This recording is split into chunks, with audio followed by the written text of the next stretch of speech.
In this video, I am going to walk you through the exact diagnostic process I use with my clients to identify the 3 most common conversion killers that are costing service businesses thousands in lost revenue every month.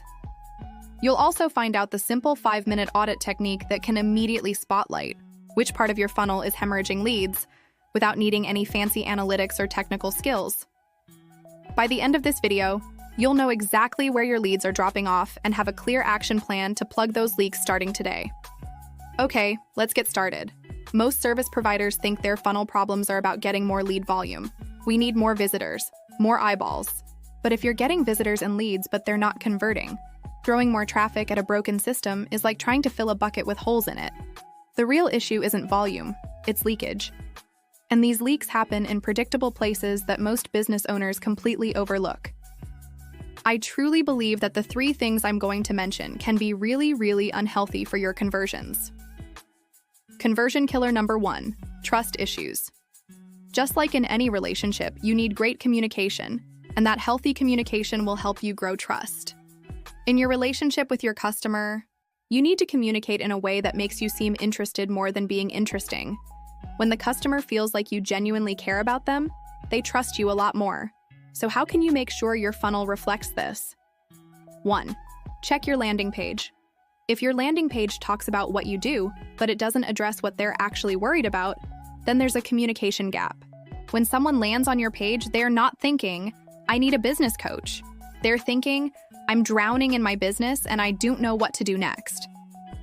If your headline doesn't immediately make them think, yes, this person gets it, you've lost them in the first 3 seconds. And here's the kicker. Most service providers write copy that sounds professional but feels cold and disconnected from the real anxiety their prospects are experiencing. Conversion killer number 2, decision paralysis. You've probably been told to give people options, right? Basic package, premium package, VIP package. But here's what actually happens. When someone is already overwhelmed and struggling, more choices don't help them decide faster. They make them freeze up completely.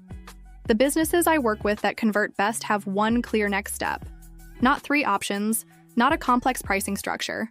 One obvious path forward that feels manageable and safe. Conversion killer 3. Yep, you know it, you love it, it's follow-ups. It's almost incredible how many potential customers get lost, never to return because there was no solid retargeting or they weren't sure what the next step was. Or they got added to some generic email sequence that feels like it was written for everyone and no one at the same time. A lot of businesses don't seem to realize that the window for converting a lead is much smaller than you think. If someone doesn't hear from you personally within 24 hours of expressing interest, they've probably already moved on to researching your competitors or gotten distracted by the next crisis in their business. Okay, but how exactly can you spot these issues in your own business? I'm going to show you exactly how with only about 5 quick steps. Step 1, the stranger test. Go to your landing page and read it like you've never seen your business before.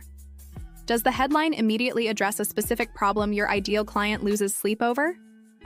If it takes more than 5 seconds to understand what you do and why someone should care, you've found your first leak. Step 2, the path audit.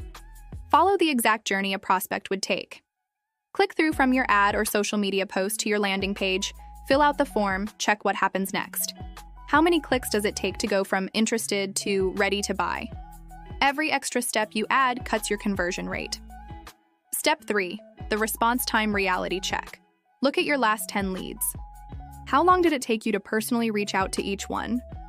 If it's more than 24 hours, or if your first contact was an automated email instead of a personal message, you're losing warm leads to competitors who respond faster. Step 4, the clarity test. Show your sales page or service description to someone who doesn't know your business. Ask them to explain back to you what you do and who you help. If they can't clearly articulate it, your messaging is too vague or too industry-focused. Step 5, the objection check. List the 3 biggest concerns someone has before hiring a service provider in your industry. Now look at your landing page and email sequences.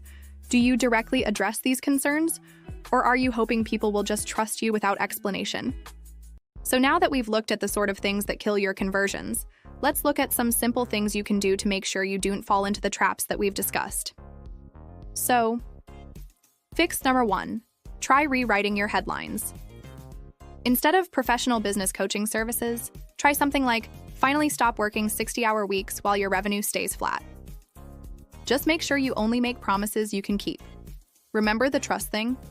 Remember that people buy based on how they feel with you, not so much the offering itself, especially if that offer is a service. Fix number 2, simplify your offer. So for this, you want to pick your most popular service and make it the only option on your landing page.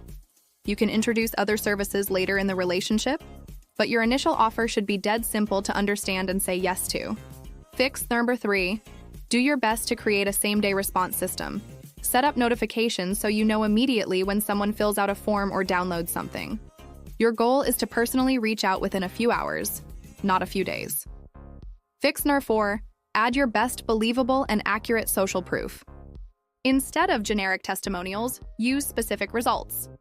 Sarah increased her revenue by $50K in 6 months is much more powerful than working with Lisa was amazing. So we've spoken a lot about leaks and funnels and so on, but what happens if you decide to ignore these leaks? Well, obviously you'll be spending so much time and resource to get customers and missing out on a lot of the results you ought to have gotten because you chose to ignore the leaks. Let me put it in better perspective. If you're spending $500 a month on marketing and only converting 2% of your leads instead of 6%, that's not just a small difference.